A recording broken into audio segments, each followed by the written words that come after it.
England ਨੇ ਦਿੱਤੀ ਪਾਕਿਸਤਾਨ ਨੂੰ करारी हार। पाकिस्तान क्रिकेट टीम की सिलेक्शन के उत्ते चुके गए ने फिर सवाल।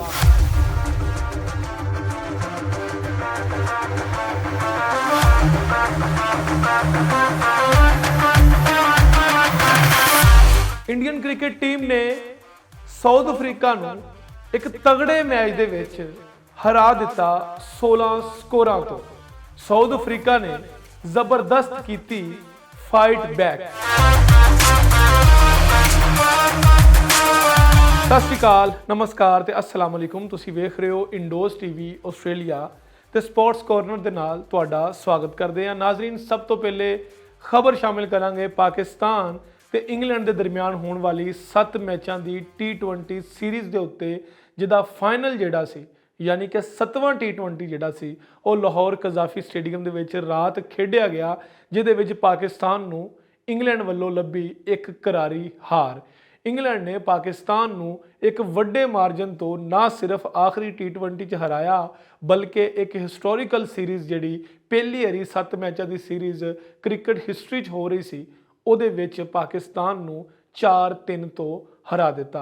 पाकिस्तान एक मौके ते 3-2 दे नाल सीरीज़ दे विच अपनी वधा जिहड़ा सी वो कर रहा सी ते पाकिस्तान जिहड़ा सी वो 3 जित के ते इंग्लैंड 2 मैच जित के ते पाकिस्तान तो पिछे सी ते आखिरी 2 मैच इंग्लैंड ने जित के पाकिस्तान नूं सीरीज़ हरा दी। पाकिस्तान क्रिकेट टीम जिहड़ी हैगी है वो इस वेले ना सिर्फ आम शायकीन या आम लोग बल्कि क्रिकेट एक्सपर्ट जिहड़े ने वो भी उन्हां उत्ते सवाल ते उंगलियां चुक रहे ने कि इस टीम दे नाल पाकिस्तान वर्ल्ड कप दे विच की करेगा, क्योंकि पाकिस्तान क्रिकेट टीम जिहड़ी हैगी है वो अपने होम ग्राउंड दे विच दूसरी सीरीज़ हार गई है, क्योंकि इस तो पहले पाकिस्तान आस्ट्रेलिया कोल भी हराया है जो आस्ट्रेलिया ने इत्थे आके हराया सी।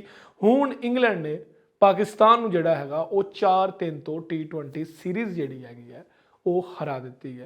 पाकिस्तान क्रिकेट टीम की अगर असीं गल करिए तो पाकिस्तान क्रिकेट टीम की सिलेक्शन तुहाडे सवाल चुके जा रहे हैं वो यही ने कि पाकिस्तान का मिडल ऑर्डर जिहड़ा हैगा वो इस वेले इन्ना तगड़ा नहीं हैगा कि वो मिडल ऑर्डर जिहड़ा ये वर्ल्ड कप दीयां तेज़ विकटां ते आस्ट्रेलियन विकटां ते टिक सके।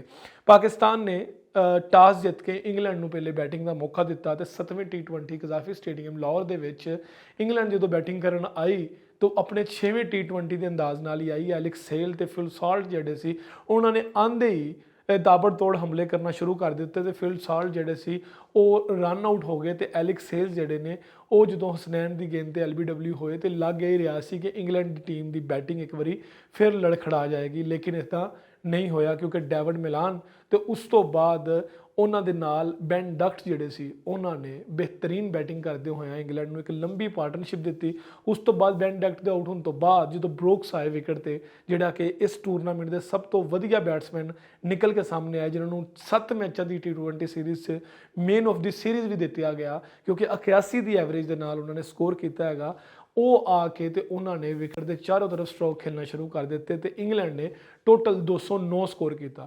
जो बारी पाकिस्तान की आई तो पाकिस्तान दी उम्मीदां 2 प्लेयर्स के उपर सी, वो 2 प्लेयर्स जिहड़े उही है यानी कि मुहम्मद रिजवान ते बाबर आजम। मुहम्मद रिजवान ते बाबर आजम जो विकेट ते आए ने ते आके ते सब तो पहले बाबर आजम आउट होए। बाबर आजम के आउट होने तो बाद जो रिजवान आउट होए तो लोगों ने स्टेडियम में छड़ना शुरू कर दिता, क्योंकि पाकिस्तान टीम जिहड़ी हैगी वो रिलाय करते हैं इन्हां दोनों प्लेयरों के उत्तर।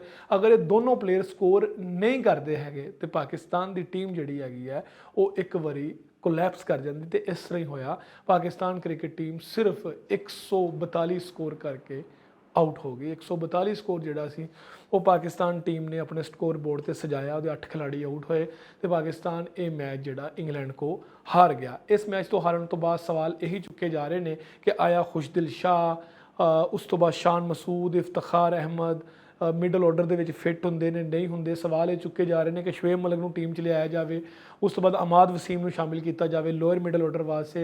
उस तो बाद फास्ट बॉलिंग ऑप्शन जिहड़े हैगे ने हारिस रऊफ ने सिर्फ उन्होंने दे नाल कोई भी बॉलर जिहड़ा उन्होंने साथ नहीं दे पा रहा। हारिस रऊफ ने राती 4 ओवरां च सिर्फ 24 स्कोर पिया, जबकि पूरी टीम ने बाकी 16 ओवरां दे विच तकरीबन ਤੇ 80 ਸਕੋਰ ਜਿਹੜਾ ਹੈਗਾ 180 84 ਸਕੋਰ ਦੇ ਕਰੀਬ ਸਕੋਰ ਖਾਦਾ। ਇਸ ਲਈ ਹਾਰਿਸ ਰਊਫ ਬਿਹਤਰੀਨ ਬੋਲਿੰਗ ਕਰ ਰਹੇ ਨੇ, ਲੇਕਿਨ ਉਹਨਾਂ ਦੇ ਪਾਰਟਨਰ ਜਿਹੜੇ ਹੈਗੇ ਨੇ ਉਹ ਅੱਛੀ ਬੋਲਿੰਗ ਨਹੀਂ ਕਰ ਰਹੇ। ਪਾਕਿਸਤਾਨ ਦੀ ਇਸ ਹਾਰ ਤੋਂ ਬਾਅਦ ਉਹਨਾਂ ਦੇ ਉੱਤੇ, ਪਾਕਿਸਤਾਨ ਦੀ ਸਿਲੈਕਸ਼ਨ ਟੀਮ ਦੇ ਉੱਤੇ ਸਵਾਲ ਚੁੱਕੇ ਜਾ ਰਹੇ ਨੇ। ਅਗਲੀ ਖਬਰ ਵੱਲ ਵਧਦੇ ਹਾਂ। ਅਗਲੀ ਖਬਰ ਇੰਡੀਆ ਵਾਸਤੇ, ਇੰਡੀਅਨ ਕ੍ਰਿਕਟ ਟੀਮ ਵਾਸਤੇ ਬੜੀ ਵਧੀਆ ਖਬਰ ਹੈ ਕਿ ਇੰਡੀਆ ਨੇ 3 ਮੈਚਾਂ ਦੀ ਸੀਰੀਜ਼ ਦੇ ਵਿੱਚ 2 ਮੈਚ ਪਹਿਲੇ ਜਿੱਤ ਕੇ ਸਾਊਥ ਅਫਰੀਕਾ ਨੂੰ ਸੀਰੀਜ਼ ਹਰਾ ਦਿੱਤੀ ਹੈ ਤੇ ਹੁਣ ਤੀਸਰਾ ਮੈਚ ਜਿਹੜਾ ਉਹ ਰਵਾਇਤੀ ਅੰਦਾਜ਼ ਨਾਲ ਖੇਡਿਆ ਜਾਏਗਾ। ਅਗਰ ਉਹ ਇੰਡੀਆ ਹਾਰ ਵੀ ਜਾਂਦੀ ਹੈ ਤਾਂ ਇੰਡੀਆ ਸੀਰੀਜ਼ ਜਿੱਤ ਚੁੱਕਿਆ ਹੈ। ਮੁਸਲਸਲ ਆਪਣੇ ਹੋਮ ਗਰਾਊਂਡ 'ਚ ਦੂਸਰੀ ਸੀਰੀਜ਼ ਜਿੱਤਣ ਜਾ ਰਿਹਾ ਹੈ ਇੰਡੀਆ, ਕਿਉਂਕਿ ਇਸ ਤੋਂ ਪਹਿਲੇ ਉਹਨਾਂ ਨੇ ਆਸਟ੍ਰੇਲੀਆ ਨੂੰ ਵੀ ਸੀਰੀਜ਼ ਹਰਾਈ ਹੈ 2-1 ਤੋਂ। ਤੇ ਸਾਊਥ ਅਫਰੀਕਾ ਦੇ ਨਾਲ ਖੇਲੇ ਗਏ ਇਸ ਮੈਚ ਦੇ ਵਿੱਚ ਇੱਕ ਹਾਈ ਸਕੋਰਿੰਗ ਮੈਚ ਹੋਇਆ ਜਦੋਂ 237 ਸਕੋਰ ਇੰਡੀਆ ਨੇ ਕੀਤਾ ਤੇ ਉਸ 237 ਸਕੋਰ 'ਚ ਮਾਸਟਰ ਕਲਾਸ ਇਨਿੰਗਸ ਖੇਲੀ ਸਕਾਈ ਨੇ, ਯਾਨੀ ਸੂਰਿਆ ਕੁਮਾਰ ਯਾਦਵ ਨੇ। ਉਹਨਾਂ ਨੇ 66 ਸਕੋਰ ਕੀਤੇ ਹੈਗੇ ਸਿਰਫ 25 ਗੇਂਦਾਂ ਦੇ ਉੱਤੇ। ਉਸ ਤੋਂ ਬਾਅਦ ਵਿਰਾਟ ਕੋਹਲੀ ਨੇ 49 ਸਕੋਰ ਕੀਤੇ ਹੈਗੇ ਨੇ। ਉਸ ਤੋਂ ਬਾਅਦ KL ਰਾਹੁਲ ਨੇ ਜਿਹੜਾ ਹੈਗਾ 50 ਕੀਤੀ ਹੈਗੀ। ਰੋਹਿਤ ਸ਼ਰਮਾ ਨੇ 33 ਸਕੋਰ ਕੀਤਾ, ਯਾਨੀ ਕਿ ਇੰਡੀਅਨ ਕ੍ਰਿਕਟ ਟੀਮ ਦੇ ਟਾਪ ਆਰਡਰ ਨੇ ਬੜੇ ਆਲਾ ਪ੍ਰਦਰਸ਼ਨ ਕੀਤਾ, ਬੜਾ ਆਲਾ ਖੇਡ ਪੇਸ਼ ਕੀਤਾ ਤੇ ਇੰਗਲੈਂਡ ਨੇ ਇੰਡੀਆ ਨੇ ਜਿਹੜਾ ਹੈਗਾ ਉਹ 237 ਸਕੋਰ ਜਿਹੜਾ ਹੈਗਾ ਉਹ ਸਕੋਰ ਬੋਰਡ ਤੇ ਸਜਾਇਆ। ਉਸ ਤੋਂ ਬਾਅਦ ਜਦੋਂ ਸਾਊਥ ਅਫਰੀਕਾ ਦੀ ਵਾਰੀ ਆਈ ਤਾਂ ਸਾਊਥ ਅਫਰੀਕਾ ਦਾ ਸਿਰਫ 8 ਓਵਰਾਂ 'ਚ 47 ਸਕੋਰ ਸੀ ਤੇ 3 ਖਿਡਾਰੀ ਆਊਟ ਹੋ ਗਏ ਸੀ। ਉਸ ਤੋਂ ਬਾਅਦ ਉਹ ਹੋਇਆ ਜੋ ਸ਼ਾਇਦ ਕਿਸੇ ਨੇ ਨਹੀਂ ਸੋਚਿਆ ਹੋਏਗਾ, 174 ਸਕੋਰਾਂ ਦੀ ਪਾਰਟਨਰਸ਼ਿਪ 12 ਓਵਰਾਂ ਦੇ ਵਿੱਚ ਸਜਾਈ ਕੁਆਂਟਨ ਡਿਕੋਕ ਨੇ ਤੇ ਡੇਵਿਡ ਮਿਲਰ ਨੇ। ਡੇਵਿਡ ਮਿਲਰ ਨੇ ਮੇਲਾ ਲੁੱਟ ਲਿਆ। ਉਹਨਾਂ ਨੇ ਸਿਰਫ 45 ਗੇਂਦਾਂ ਦੇ ਉੱਪਰ 108 ਸਕੋਰ ਬਣਾ ਕੇ ਇੱਕ ਵਾਰੀ ਇਹ ਸਾਬਿਤ ਕਰ ਦਿੱਤਾ ਕਿ ਸਾਊਥ ਅਫਰੀਕਾ ਟੀਮ ਦੇ ਵਿੱਚ ਹਲੇ ਵੀ ਮਿਡਲ ਆਰਡਰ 'ਚ ਸਖਤ ਬਾਕੀ ਹੈ ਵਾ। ਉਸ ਤੋਂ ਬਾਅਦ ਜਦੋਂ ਸਾਊਥ ਅਫਰੀਕਾ 221 ਸਕੋਰਾਂ ਤੇ ਪਹੁੰਚਿਆ ਤੇ ਇੰਡੀਆ ਜਿਹੜਾ ਹੈ ਇਹ 16 ਸਕੋਰਾਂ ਦੇ ਉੱਤੇ ਮੈਚ ਜਿੱਤ ਗਿਆ ਤੇ ਸੀਰੀਜ਼ ਵੀ ਜਿੱਤ ਗਿਆ। ਸੀਰੀਜ਼ ਦਾ ਜਿਹੜਾ ਤੀਸਰਾ ਮੈਚ ਆ ਉਹ ਜਦੋਂ ਖੇਡਿਆ ਜਾਏਗਾ ਤਾਂ ਸਾਊਥ ਅਫਰੀਕਾ ਲਈ ਉਹ ਮੈਚ ਤੇ ਅਹਿਮ ਹੋਏਗਾ ਤਾਂ ਕਿ ਉਹ ਜਿੱਤ ਕੇ ਆਪਣਾ ਇਤਮਾਦ ਬਹਾਲ ਕਰ ਸਕਣ ਤੇ ਵਰਲਡ ਕੱਪ ਦੇ ਵਿੱਚ ਇੱਕ ਸਹੀ ਮੂਡ ਦੇ ਨਾਲ ਜਾ ਸਕਣ, ਜਦਕਿ ਇੰਡੀਆ ਇਹ ਮੈਚ ਵੀ ਸਾਊਥ ਅਫਰੀਕਾ ਨੂੰ ਹਰਾ ਕੇ ਕਲੀਨ ਸਵੀਪ ਕਰਨ ਦੀ ਕੋਸ਼ਿਸ਼ ਜ਼ਰੂਰ ਕਰੇਗਾ। ਇੰਡੀਅਨ ਟੀਮ ਤੇ ਪਾਕਿਸਤਾਨ ਕ੍ਰਿਕਟ ਟੀਮ, यानी कि पाकिस्तान लिए बुरी खबर है कि पाकिस्तान सीरीज़ हार गया, जबकि इंडिया लिए अच्छी खबर है कि इंडिया सीरीज़ जित गया। वेखते रहो इंडोज TV ऑस्ट्रेलिया।